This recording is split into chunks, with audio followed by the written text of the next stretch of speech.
Rosemary Nkonge and Mary Mudhoni.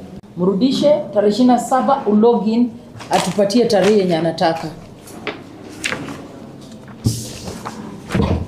Priscilla, stand up this way. Oh, my first accused is this way. Godfrey, Rosemary Nkonge and Mary Mudhoni. Mrudishe tarehe 27 ulogin atupatie tarehe yenye anataka. Priscilla, stand up this way. Surrounding the deceased, my first accused is who was a patient at KNH, Godfrey, Rosemary Hospital, and Mary 2 Celestine Mwende Kenyatta, widow of the deceased, testified that she visited the deceased daily. On the 28th November 2015, she attended the hospital with her nephew visit with her nephew. First accused is Mutinda Kimanzi, Godfrey, returning later at 16 Rosemary Nkonge and remaining until 19 hours. During this visit, the deceased received 2 male colleagues and later other relatives, all of whom he recognized and communicated with. Priscilla, stand up. He could sit, that is the deceased, eat and converse without assistance. This way. Godfrey, other witnesses who have testified, Nkonge, I seek your indulgence to speak now the summary and go straight to the analysis. Atupatie tarehe yenye anataka. Priscilla, stand up.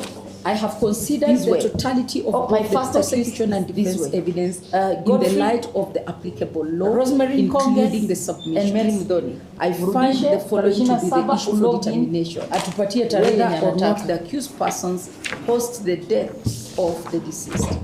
Having considered the entirety of the evidence presented in this matter, the court is called upon to determine whether the accused persons are guilty of the murder of Cosmas Mutunga Kenyatta, a patient admitted to Ward 8C at KNH on 28 November 2015. The charge framed under the Penal Code requires proof beyond reasonable doubt of the essential elements of murder, namely that the accused caused the death of the deceased with malice aforethought. Malice aforethought entails an intention to kill or cause grievous bodily harm or a reckless disregard for human life. The law is settled that where there is a reasonable possibility of innocence, the benefit must favor the accused.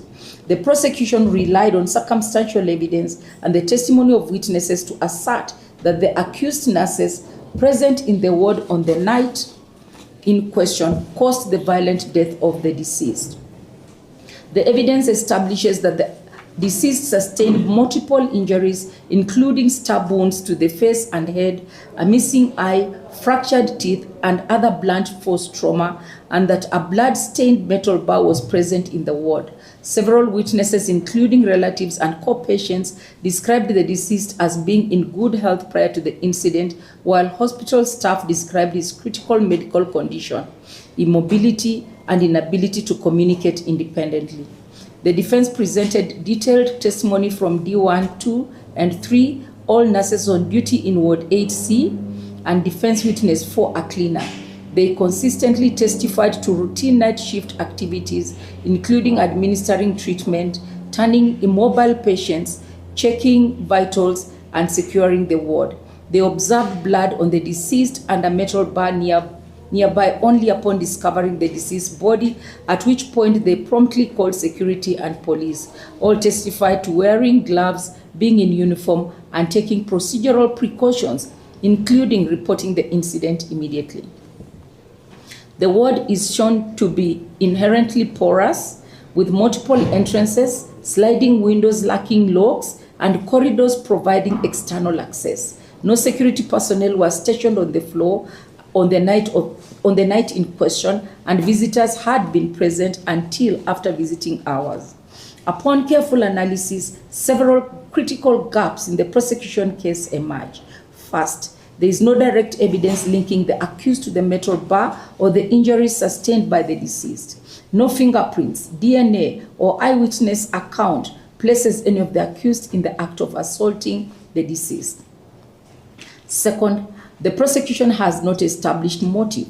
The accused had no prior relationship with the deceased, who was a bedridden cancer patient, and there is no evidence of animosity or reason to commit the act. Third, The ward's layout and security deficiencies permit multiple possible avenues for an unknown third party to have gained access to the deceased. Fourth, the accused were observed performing professional duties throughout the night and acted upon discovering the deceased, which is inconsistent with the conduct of persons who had intentionally inflicted the fatal injuries. The standard of proof in criminal law is proof beyond reasonable doubt. See Wilmington versus DPP 1935, establishing the presumption of innocence and that the burden rests upon the prosecution. From the record, the evidence against the accused persons was largely circumstantial. The Court of Appeal in Sawe versus Republic restated that for a conviction to be founded on circumstantial evidence, the circumstances must form a complete chain pointing unerringly to the accused's guilt and must exclude any reasonable hypothesis of innocence. Similarly, in Msili Tulo versus Republic 2014, the court held that such evidence must irresistibly lead to the inference that the accused and no one else committed the offense. In the instant case, the evidence demonstrates that while the deceased's death was violent, the prosecution has failed to eliminate reasonable doubt as to the identity of the perpetrator. In general, the circumstantial evidence did not form a complete and an unbroken chain, pointing irresistibly to the accused persons as joint perpetrators of the offense.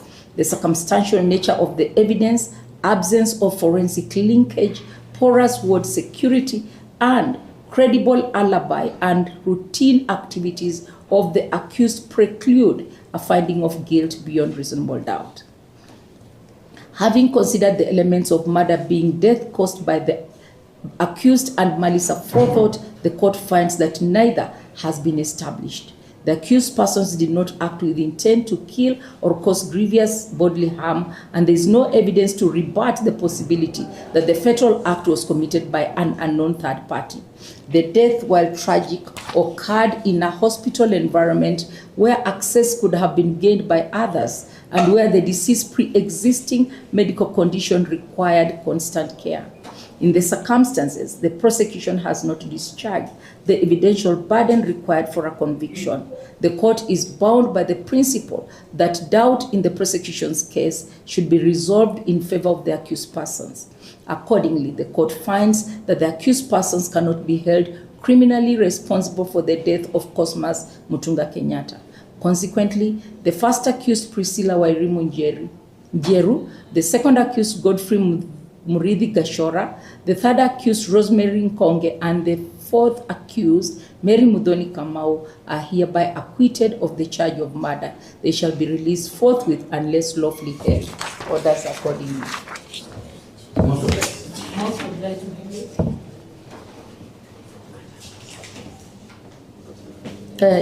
Remind me your name? Ndolo, yeah. Yes. Ndolo Felix. You can also be asking that the security documents that they are the security documents be released to the depositor. Where the sureties, security documents shall be released. And there was cash bail for Released to the deposit, to the contact person. Cash bail to be refunded.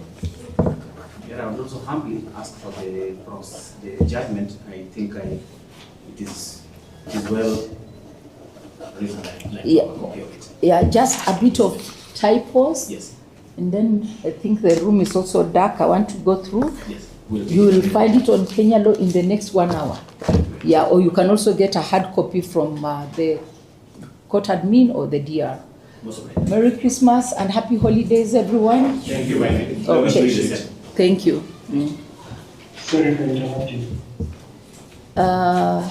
Mr. Kihanga, you are interrupting. You are not. You are not interrupting. Bring forward.